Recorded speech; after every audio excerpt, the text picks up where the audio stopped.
한 주일 동안 평안하셨습니까? 여러분과 함께 예수님은 우리와 같았는가 달랐는가 이 주제를 가지고 같이 한번 말씀을 나눠보도록 하겠습니다. 예수님 우리와 같았습니까? 달랐습니까? 인성으로 같았다. 예.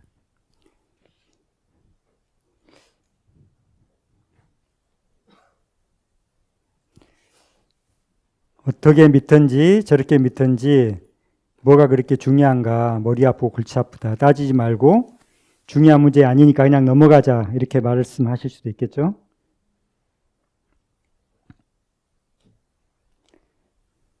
예, 그 가룟교본 기별 1권 244편 여러분들이 아마 익히 잘 아시는 말씀이라고 생각합니다. 하나님의 아들의 인성은 우리에게 매우 중요하다. 이것은 우리의 영혼을 그리스도께 연결시키며 그리스도를 통하여 하나님께 연결시키는 금고리이다. 이 문제는 우리의 연구 과제가 되어야 한다. 우리는 참여하는 좀 중요하겠습니다. 참여하는 정신으로 배우는 자의 겸비한 태도를 가지고 이 문제를 연구해야 한다. 그리고 그리스도의 성육신에 대한 연구는 숨은 진리를 깊이 탐구하는 연구자에게 보상을 주는 풍성한 결실의 밭이다. 제가 이번에 설교를 준비하면서 제가 확실하게 왜 그런지에 대해서 제 나름대로 중요한 부분을 캐치를 했습니다. 왜 인성이 이렇게 중요하고 나중에 보도록 하겠습니다.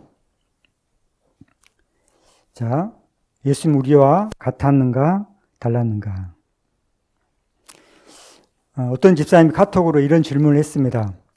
과연 예수님의 어린 시절도 우리의 보통 아이들처럼 이기적이고 하지 말라는 것도 것에 강한 호기심도 가지고 시도해보고 부모님이 숨겨놓은 동전들을 훔쳐서 먹을 것도 사 먹어보고 훔쳐먹고 형만 사준 전과사전에 심술을 부렸냐는 것이죠.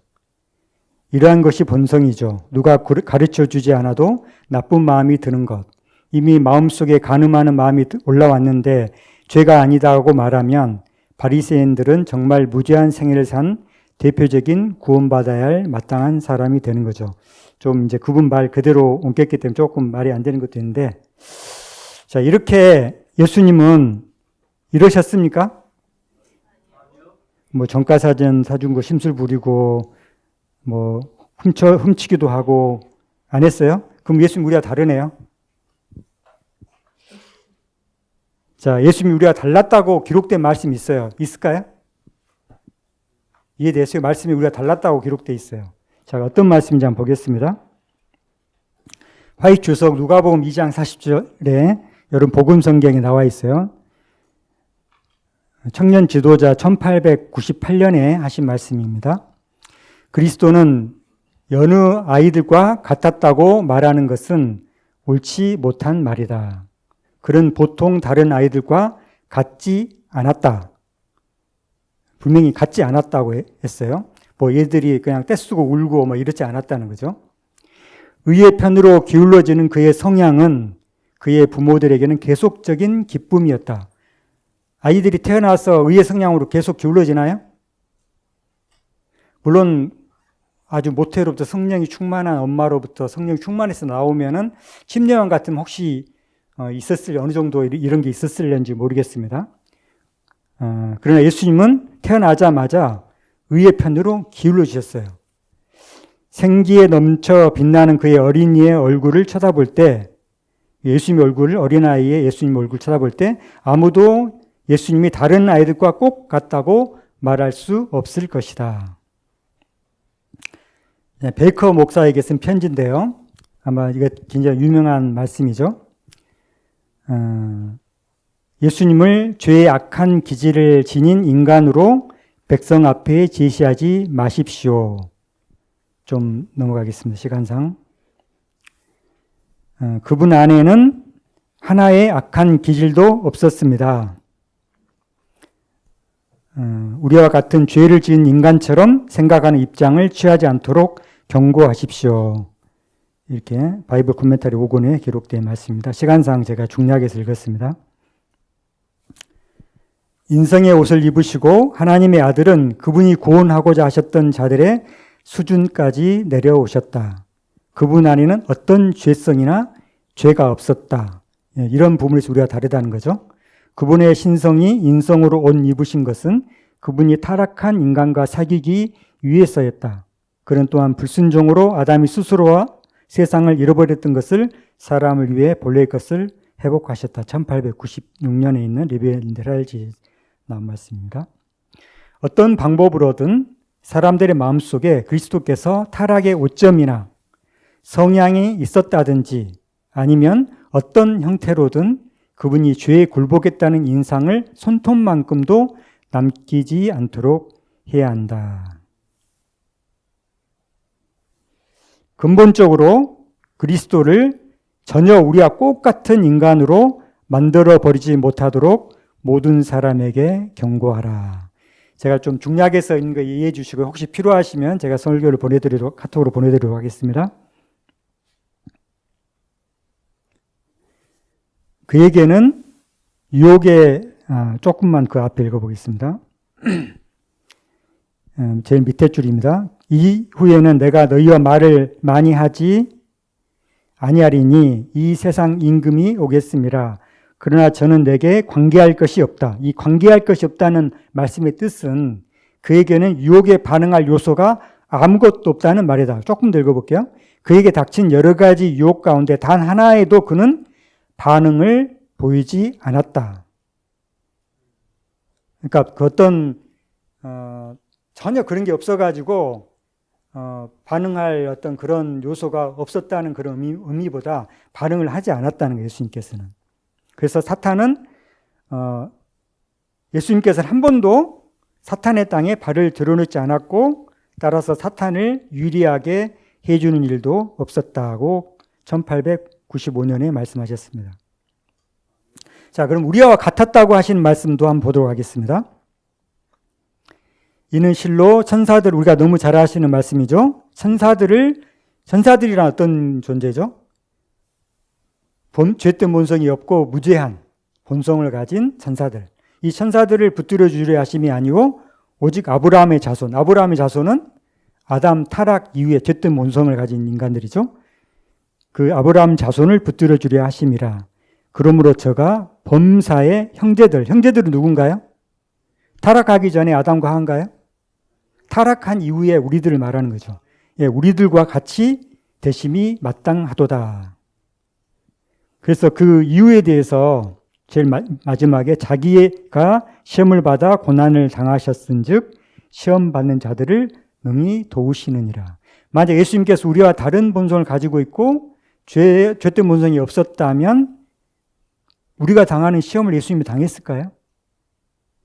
그래서 이 부분이 결론이 어떻게 되냐면 예수님은 우리와 달랐고 그래서 예수님은 완전하게 살 수 있었지만 우리는 죄된 본성이 있기 때문에 완전하게 살 수 없다. 이런 결론이 딱 나오는 거거든요. 그래서 인성 문제가 굉장히 중요합니다. 이 아들로 말하면 육신으로는 다윗의 혈통에서 나셨고, 예. 아까 누가 이제 인성으로는 같다고 말씀하셨죠? 예. 그 말씀이 이 말씀이라고 생각하면 육신으로는 다윗의 혈통, 다윗의 피를, 다윗의 유전인자를 물려받았다는 거죠. 죄 있는 육신의 모양으로 보내어 이렇게 로마서에 기록되어 있습니다. 모든 일에 우리와 한결같이 시험을 받은 자로 돼 죄가 없으시니라.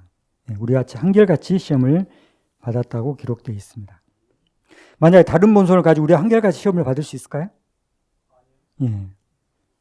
예수께서는 죄 없고 순결하였고 죄의 결과들에 대한 어떤 불안도 없었다. 이 점을 제하고는 그분의 상황은 그대와 같은 것이었다.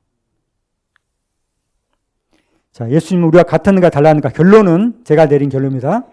같은 점도 있고 다른 점도 있었다. 저는 이렇게 결론을 내렸습니다. 그러니까 여기서 예수님이라는 것은 인성과 신성이 결합된 예수님을 말하는 거예요. 어떤 인성을 따로 떼어놓고 생각할 수가 없죠. 예수님을 우리가 말할 때. 그런 예수님입니다. 예수님 인성만 놓고 보면 우리가 같을 수도 있겠죠. 그래서 이 부분에 대해서 나중에 도표를 만들어서, 그러니까 표를 만들어서 제일 마지막에 설명해 드리도록 하겠습니다. 그리고 예수님은 타락 전에 무죄한 아담의 본성을 취하셨는가? 아담 타락 후에 타락한 인간의 본성을 취하셨는가? 우리가 너무나 이제 익히 잘한 말씀이시지만 다시 한번 보도록 하겠습니다. 타락 전인가, 타락 후인가? 요즘에는 우리 교회에서 타락 후에 연약성을 취했다. 타락한 육체와 타락한 인간의 연약성. 그러니까 죄는 없는 연약성, 죄성은 없는 연약성을 취했다. 이렇게 지금 그런 태도를 취하고 있죠. 그런 교리를 가지고 있습니다. 그리스도 안에서 신과 인간이 결합되었다. 다시 말해서 창조주와 피조물이 결합되었다. 다음 말씀 이제 한번 주목해 보세요. 그 법이 범해진 하나님의 성품. 이 말은 뭐냐면 아담이 법을 범했잖아요. 그래서 그 법이 범함을 당한 하나님의 성품 또는 본성과 그 법을 범한 범법자 아담의 본성, 성품이 예수 곧 하나님의 아들이요 사람의 아들인 예수 안에서 만났다. 이 말씀을 보면 어때요? 창조주와 피조물 곧 신성과 신의 본성과 타락한 인간의 본성이 예수님 안에서 만났다는 겁니다. 그러니까 타락 이후의 본성을 취하셨다는 거죠. 이건 분명한 말씀입니다. 범을 범한 범법자 아담의 품성, 성품, 본성이 예수님 안에 있었다는 거죠. 그리스도께서 그분 스스로 타락한 인간의 외모와 성품을 취하셔야 했고 스스로 사탄의 경념, 시험의 강력을 견디셔야 했던 것은 하나님의 명령으로 된 것이었는데 왜 그랬냐면 이런 길을 택한 것은 그가 시험 받게 될 자들을 구원해내는 방법을 알기 위해서였다. 예. 우리와 같은 본성을 갖고 시험을 받아 보셔야지만 우리가 시험 받을 때 도우실 수 있다는 거죠. 예. 저런 번역은 아주 잘못한 번역. 아, 그럽니까? 예. 이거 마이크. 타락한 인간의 외모와 성품으로 번역하면 큰일 납니다. 예수님은 성품은 죄가 없는 분이셨거든요. 성품이 아니고 성정을 취하셨다. 우리의 본성이라는 부분을 성품으로 번역했는데 번역이 잘못되었습니다.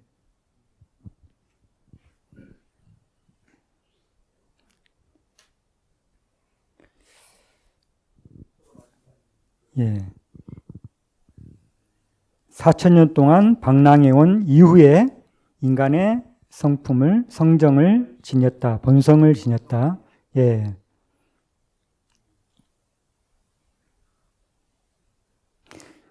죄는 오랫동안 그 두려운 표적들을 인간 위에 남겨놨다. 그리고 신체적, 정신적, 도덕적 퇴화가 인간 가족들에게 철저히 그 흔적을 파급시켜왔다. 이런 그 파급된 영향을 예수님도 그대로 받았다는 그런 의미의 말씀입니다. 여기 보면 신체적만 아니에요. 정신적, 도덕적 퇴화까지 받았다는 겁니다. 이거를 지금 부인하는 거죠. 아담이 에덴에서 죄를 짓지 않았을 때라도 하나님의 아들이 인성을 취하시는 것은 거의 무한한 굴욕이 됐을 것이다. 그런데 예수께서는 인류가 4,000년간 죄로 말미암아 연약해진 때에 인성을 취하셨다. 그런 아담의 모든 자녀들과 같이 유전 법칙이 끼쳐온 결과를 받으셨다. 이러한 결과가 어떠하였는지는 예수님의 육신의 조상들의 역사 가운데 드러나 있다. 너무나 우리 잘 아는 시대의 소망에 있는 말씀이죠. 이제 앞에 부분만 보면 연약해진 때, 이렇게 말하면 우리 지금 교단의 주장과 좀 비슷한데, 아담의 모든 자녀, 그러니까 타락한 자녀들이죠. 그와 같이 유전 법칙이 끼쳐온 결과를 받았다는 겁니다.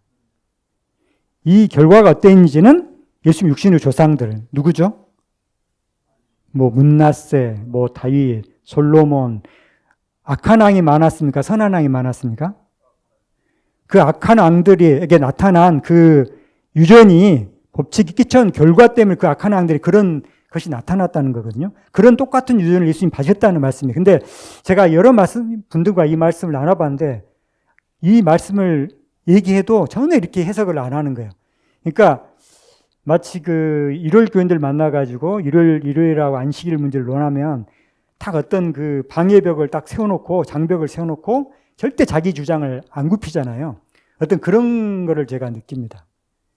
그러니까 이게 딱 뭐가 눈에 쓰여버리면 절대 그게 그렇게 안 보이나 봐요. 그래서 번역이 잘못됐다는 식으로 얘기를 합니다. 그래서 제가 그러면 이게 올바른 번역이 뭔지 번역 좀 해달라. 아, 네, 번역 안 해줘요.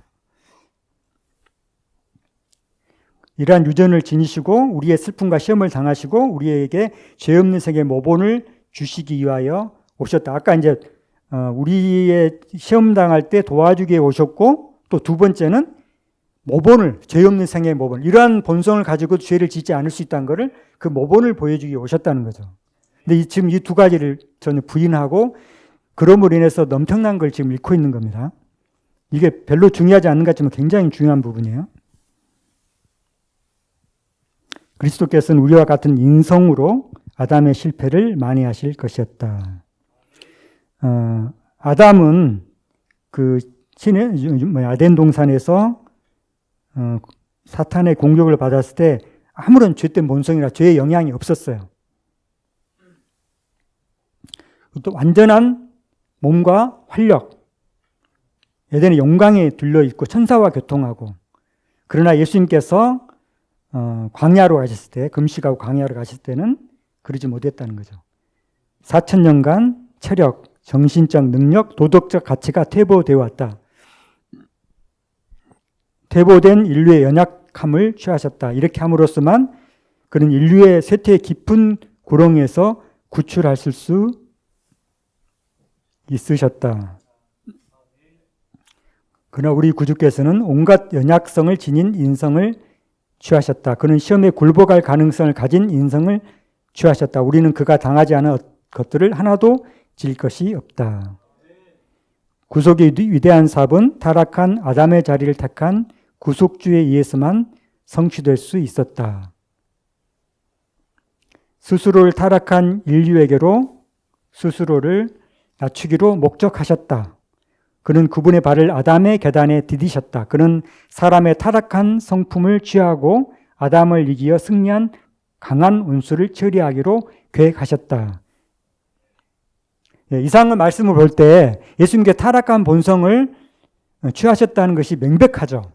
근데 이런 말씀인데 왜 이 말씀 받아들이기 힘든가? 요걸 좀 설명을 조금 이해할 수 있을까? 제가 조금 더 설명을 드리겠습니다. 아담 타락 이후의 본성을 예수님이 취하셨다라고 말하면 그것은 죄된 본성이고, 죄된 본성은 죄다. 이런 공식을 가지고 있어요. 죄된 본성은 죄다. 그럼 예수님 안에 죄가 있었다는 것이고, 그러면 예수님은 죄인이다. 이런 공식, 이런 관념을 가지고 있기 때문에 예수님에게 죄된 본성이 있었다고 말하면 예수님을 죄인으로 만든다고 생각하고 신성모독이라고 생각합니다. 이런, 제가 여러 사람하고 얘기해 보니까 이런 생각을 가지고 있어요. 그래서 절대 받아들일 수가 없는 겁니다. 죄된 본성은 죄다. 이 공식이, 그래서 예수님에게 죄된 본성이 있었다? 그러면 예수님을 죄인으로 만드는 것이고, 예수님 우리의 구속주가 될 수 없다는 거죠. 모본은 될 수 있을지 모르지만 구속주가 될 수 없다는 거예요. 왜냐하면 흠 있는 재물이 되기 때문에. 그리고 어떤 집사님이 카톡으로 이제 인성 문제를 이야기하다가 이제 이렇게 질문했어요. 과연 예수님이 어린 시절도 우리의 보통 아이들처럼, 아까 이제 했던 말씀입니다. 그러니까 이런 죄된 본성을 가졌다고 하면 예수님도 이랬냐 하는 거예요. 이기적이고 호기심을 가지고 동정 훔치고 심술 부리고 간음이 올라오고 어떤 이런 것이, 그러니까 죄된 본성을 가졌다 그러면 예수님에게도 이런 것이 있었다고 생각을 해요. 이해되시나요? 또 이렇게 질문합니다.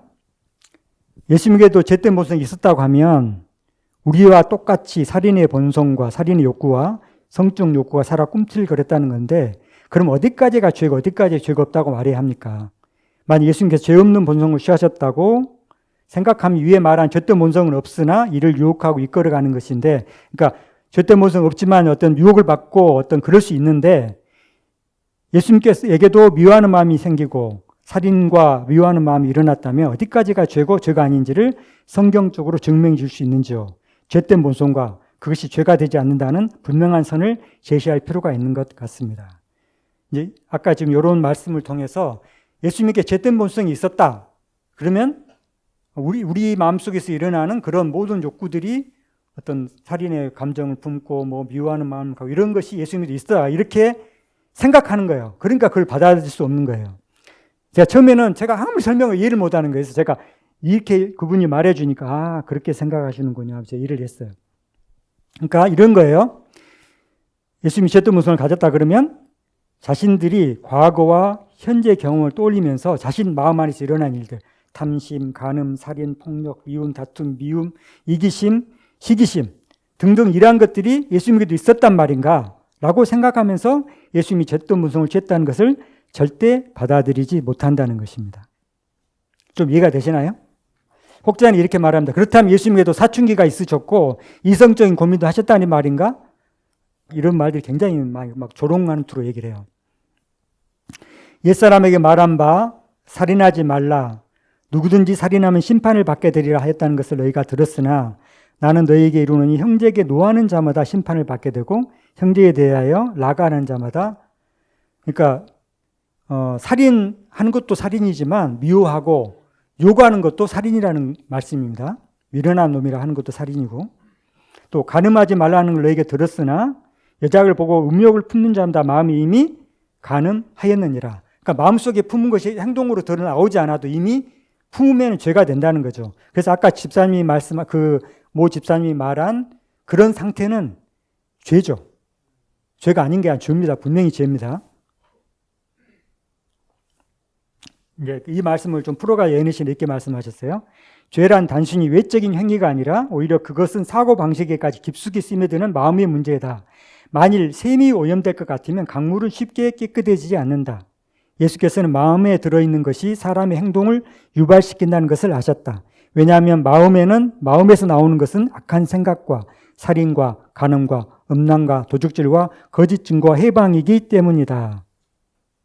이 같은 맥락에서 그분께서는 불성실한 행위의 근원은 생각과 감정임을 밝히셨다. 또 간음치 말라. 음욕을 품은 자 이미 간음했다. 지금 교리 280페이지에 있는 말씀입니다. 자, 하나님의 의로운 본성과 아담 타락 이후의 죄도문성은 죄고 그래서 이렇게 결합됐다고 하면 예수님은 죄인이 되는 것이다. 신의 본성과 다시 말하면 죄된 본성이 만나면 죄인이다. 다시 말하면 순수한 물과 독극물이 만나면 섞어지면 독이 든 물이다. 이해되시나요? 이런 논리를 가지고 있어요. 자, 만약 이렇게 믿으면 어떻게 되냐면 만약 이 이론이 맞다면 예수님께서 이 땅에 오셨잖아요. 신의 본성을 가지고 오셨다고 가정해봐요. 근데 이 세상이 죄악으로 가득 차 있잖아요. 예수님은 한 방울 물이라고 한다면 이 세상은 바다 같아요. 물이. 그래서 들어오셨어요. 그러면 그 순수한 예수님이라는 물이 어떻게 됐을까요? 오염됐잖아요. 이렇게 생각하는 거 같은 거거든요. 이렇게 말하면 아니다고 말할 거예요. 그죠? 그렇게 말하는 거하고 이렇게 말하는 거 뭐가 다른지 다시 한번 앞에 볼까요? 신의 본성과 죄된 본성이 신의 본성은 순수한 물이고 죄된 본성은 독극물이 이게 합쳐지면 독이 든 물이다. 이렇게 말하는 거라고 신의 본성과 이 죄악에 가득한 세상에 예수님이 오셨다. 그러면 예수님도 죄로 오염되고 순수한 물 한 방울이 독극물이 오염된 바다에 떨어지면 독극물이 되는 거죠. 그런 이론으로 생각하면 이렇게 되는 거예요. 자, 이것도 바꿔서 말해보면요. 우리한테 생각을 해보면 예수님이 죄인을 용접해요. 그럼 예수님 우리 안에 들어오시잖아요. 죄인 속으로 예수님이 들어오시면 예수님이 죄인의 죄된 본성이 있잖아요. 그러면 그 죄된 본성을 인해서 오염되고 타락하게 된다는 말이에요. 이해되시나요? 예수님이 우리 안에 들어오시면 우리의 죄된 본성으로 오염돼야 돼요. 성령도 우리 안에 들어오시면 우리의 오염돼서 죄가 된다는 거하고 똑같은 말이에요. 말이 안 되는 거죠. 근데 이런 주장을 하는 거예요. 근데 이거를 좀 바꿔서 그리스도께서 저기와 부패와 불순을 접촉할 수밖에 없었던 것은 그분에게 끊임없는 고통이었습니다. 그러나 이렇게 부패와 불순에 접촉하셨지만 그분이 오염되고 죄에 감염되셨나요? 그 예를 그 문둥병자의 시돌소망이나 문둥병자 이야기를 보면요. 문둥병은 가장 무서운 병이고 불치성과 전염성. 끔찍스러운 결과. 그래서 죄의 상징으로 간주되었고 무엇이든 그와 접촉하는 것은 부정하였습니다. 공기는 그의 호흡에 의해서 불결해졌어요. 이어서 근데 이제 그 문둥병자가 예수님께 오죠. 주여 원하시면 저를 깨끗하게 하실 수 있나이다. 그때 예수님께서 어떻게 하셨죠? 그냥 말만 하셨나요? 손을 얹으신다. 예수께서는 그에게 당신의 손을 얹으신다. 그 문둥병자는 즉시로 변화가 스쳐갔다. 그의 육신은 건강하게 되고 신경은 예민해지고 그래서 어린이 피부와 같이 완전히 이제 회복됐다고 시대의 소망에 기록하고 있어요. 만약에 아까 그 독구물 이론에 의하면 예수님이 그 문둥병자 만나서 예수님 문둥병에 걸렸어야죠. 그죠? 좀 얘가 맞나 모르겠지만 제가 뭐 이런 예를 들어봤고요. 그래서 지금 아까 말한 것처럼 그렇게 생각하면 안 되고요. 하나님의 의로운 본성과 타락한 이후에 죄된 본성이 만나면 어떻게 되냐면 의인이 돼요. 의가 되는 거예요. 이걸 다시 말하면 빛과 어둠이 만나면 빛이 좀 회색으로 바뀌나요? 빛과 어둠이 만나면 빛이 회색으로 바뀌어요? 어둠이 없어지죠. 바로 이걸 이렇게 이해를 해야 돼요. 빛과 어둠이 만나면은 어둠은 없어져요. 빛이 되는 거예요. 예수님의 상태가 우리의 하나님의 그 의로운 본성은 빛이거든요. 타락한 이후에 죄된 본성은 어둠이에요. 어둠과 빛이 만나면 빛이 되는 겁니다. 자, 그 말씀이 요한복음 1장 1절로 14절에 기록이 되어 있어요. 태초에 말씀이 계셨는데 그 안에 생명이 있었고 이 생명은 사람들의 빛이라고 빛이에요. 예수님은 빛이십니다. 빛이 어둠을 비추되 어둠이 깨닫지 못하더라. 9절 참빛 각 사람에게 비추는 빛이 있었나니. 자, 14절 중요합니다. 말씀이 빛 대신 말씀이 육신 타락한 본성을 거셔서 우리 가운데 거하셨는데 그 결과가 뭐냐면 그 영광을 보니 아버지 독생자의 영광이요 은혜와 진리가 충만하다. 여러분 이 말씀 읽을 때 그렇게 한번 읽어보셨어요? 이렇게 이해되셨어요? 지금 그 결과, 그러니까 의로운 본성이신 신의 본성과 죄된 본성이 만났을 때 그 결과는 은혜와 진리가 충만한 빛 그대로 드러나는 거죠. 그것이 예수님의 상태였고 그렇기 때문에 예수님은 다른 어린아이가 달랐던 거예요. 우리가 다른 본성을 취하셔서 다른 것이 아니고 똑같은 본성을 취하셨지만 예수님 안에서 그 어둠은 사라져버리는 거예요. 너희가 전에든 우리도 마찬가지거든요. 너희가 전에는 어둠이든지 이제는 예수님을 영접하고 성령 안에서 빛이 되는 거죠. 빛의 자녀들처럼 행하라.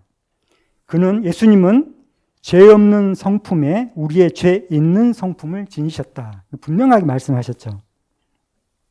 그래서 육에 속한 마음이 있고 영에 속한 마음이 있습니다. 우리 이번에 로마서 연구했죠. 육신을 쫓는 자는 육신의 일을, 영을 쫓는 자는 영의 일을 생각하나니 육신의 생각은 사망이요 영의 생각은 생명과 평안이니라. 육신의 생각은 하나님과 원수가 되나니 이는 하나님의 법에 굴복치 아니할 뿐 아니라 할 수도 없음이라. 육신이 있는 자는 하나님을 기쁘시게 할 수 없느니라. 만일 너희 속에 죄된 본성을 가진 너희 속에 하나님의 영이 하나님의 성령이 거하시면 성령이 오염이 되는 것이 아니고 우리가 육신 타락한 본성 죄에 질 수밖에 없는 그런 그 상태에서 영의 상태로 간다는 거예요. 근데 이런 그리스도의 영이 없으면 그리스도 사람이 아니라는 것입니다. 갈라디아서 내가 이루노니 너희는 성령을 쫓아 행하라. 그리하면 육체의 욕심, 아까 말한 그 집사님이 말한 그 모든 것들은 육체 안에서 일어나는 육체의 욕심이거든요. 성령이 거하지 않은 육체 안에서 일어나는 일이에요.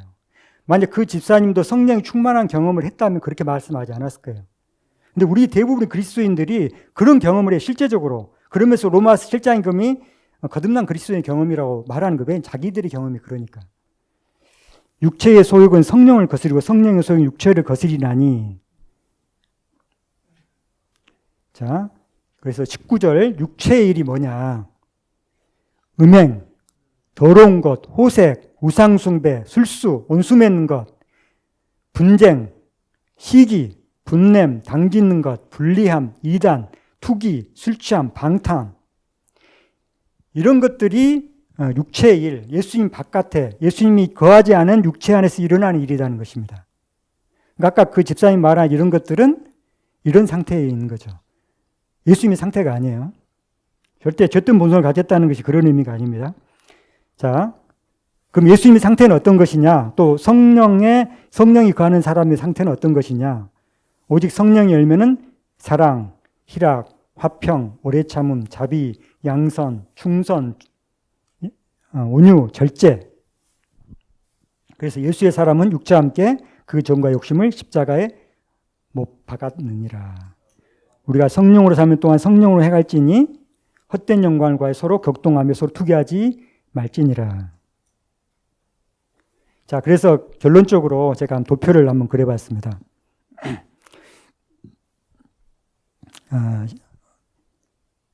예수님, 자연인, 거듭난 자, 라오디아 교회 교인들, 이렇게 좀 제가 네 칸으로 뭐 더 많이 만들 수도 있겠지만, 그 다음 신성이 예수님에게 있었죠. 나머지 없습니다. 인성이 예수님에게 있었고 다 있죠. 인성은 우리 모두가. 그럼 타락한 본성은 우리 교단에서는 없다. 그런데 예수님은 있었고 우리 모두가 가지고 있죠. 죄를 지은 경험은 예수님에게 없죠. 네, 우리 나머지에게는 다 있습니다. 그 다음 신성과 인성, 밑에 보면 신성과 인성은 신성과 인성에 연합된 그 상태를 말하는 겁니다. 신성과 인성이 예수님 안에 있었죠. 그 다음에 자연인에게는 없습니다. 거듭난 자에게는 있습니다. 라오디게아 교회는 없는데 좀 절반, 있었다 없었다 아니면 좀 연약한 상태, 그렇게 좀 볼 수 있을 것 같고요. 그 다음에 이제 좀 비슷한 말인데요. 신성이 우리 안에 거한다는 것은 성령이 충만한 것이거든요. 예수님의 그러한 상태였고 자연인에는 없죠. 거듭난 자에게는 성령이 충만하게 되고 라오디게아는 없든지 좀 부족하든지. 그래서 그 미련한 다섯 처녀 같아요. 기름을 가진 빛이 있어요. 기름을 가지긴 가졌어요. 근데 부족한 거죠. 그것이 라오디게아 상태인 것입니다. 매일의 성령의 침례, 예수님 매일의 성령의 침례를 받으셨어요. 거듭난 자들도 매일의 성령의 침례를 받아야 돼요. 만약에 매일의 성령의 침례를 받지 않으면 이 거듭난 자도 다시 옛날로 돌아가게 됩니다. 빛 가운데 거하는 것, 예수님은 빛이셨고 거듭난 자도 빛이죠. 라오디게아는 빛이 희미합니다. 그래서 제가 원래는 이 다음으로 이제 예수님이 어떻게 그러면 우리가 똑같은 본성을 가지고 승리할 수 있었는가 이거를 좀 설명하려고 했는데 너무 설교가 길어질 것 같아서 오늘 여기까지만 하고요. 다음에 또 기회가 주어지면 다음에 말씀을 나누도록 하겠습니다. 기도하고 마치도록 하겠습니다. 감사하신 아버지 하나님, 저희에게 주님의 인성에 대하여 바른 개념과 이해를 가지게 도와주시옵시고 올바른 이해를 가짐으로 예수님의 승리의 삶이 우리의 삶 가운데 재현될 수 있도록 도와주시옵소서. 제가 혹여 오늘 설명한 내용 중에 부족한 부분이나 또 잘못된 부분이 있다면 깨닫게 해 주시고 우리 모두가 바른 이해를 가지고 바른 그리스도인의 경험을 가질 수 있도록 도와주시옵소서. 모든 것을 주께 의탁하오며 예수 그리스도의 이름으로 간절히 기도드리옵나이다. 아멘.